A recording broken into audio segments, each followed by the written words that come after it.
வணக்கம். சற்று முன் கிடைக்கப்பெற்ற மிக முக்கியமான செய்தி ஒன்று வெளியாகியுள்ளது. எடப்பாடி பழனிசாமி அவர்கள் வீட்டை விட்டு வெளியேறியுள்ளார். அரசு பங்களாவில் இருந்து வெளியேறியுள்ளார். 2011ஆம் ஆண்டு முதல் 2026ஆம் ஆண்டு வரை அரசு பங்களாவில் சென்னை கிரீன்வலை சாலையில் அவர் குடியேறியிருந்தார். அரசு பங்களாவில் அவருக்கு தேவையான அனைத்து வசதிகளையும் அரசாங்கம் வழங்கப்பட்டிருந்தது.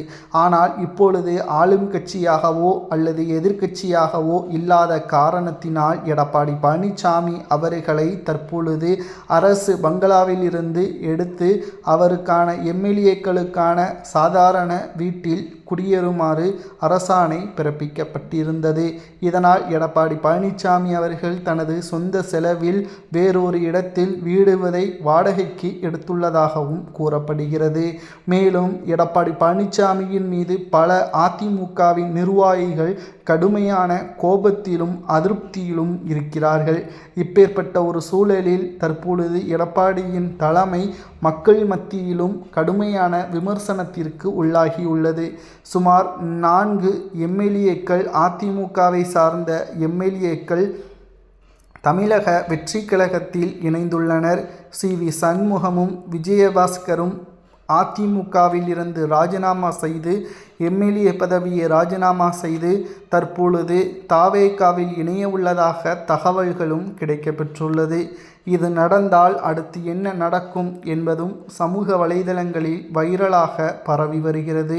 எடப்பாடி பழனிசாமி அவர்களை பொறுத்தளவிற்கு மக்கள் மத்தியில் அவருக்கான உண்மையான அங்கீகாரத்தை கொடுக்கவில்லை. எடப்பாடி அதிமுகவை ஒருங்கிணைக்காமல் அவரது சுயநலத்திற்காக மக்களை ஏளனமாக பார்த்துள்ளார்.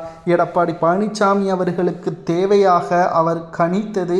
எடப்பாடி பழனிசாமி அவர்கள் தன்னுடைய சுயநலத்திற்காக பல மாற்றங்களையும் செய்திருந்தார்.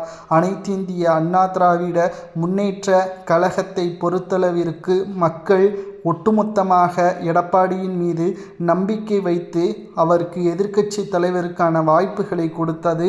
ஆனால் அவர் தனது சுயநலத்தை பயன்படுத்தி எடப்பாடி பழனிசாமி அவர்கள் மக்களையோ தொண்டர்களையோ பார்க்காமல் சில தனிப்பட்ட குடும்ப அரசியலை அதிமுகவிற்குள் குடியேற வைத்தார். அதனால்தான் தற்பொழுது அதிமுக 164 தொகுதிகளில் போட்டியிட்டு வெறும் 47 எம்எல்ஏக்களை மட்டும் பெற முடிந்தது. அதிலும் 5 எம்எல்ஏக்கள் தற்பொழுது ராஜினாமா செய்துவிட்டார்கள். தற்பொழுது இருக்கக்கூடியது 42. அதிலும் சி.வி. சண்முகமும் விஜயபாஸ்கரும் ராஜினாமா செய்தால் 40 எம்எல்ஏக்கள் தான் இருப்பார்கள்.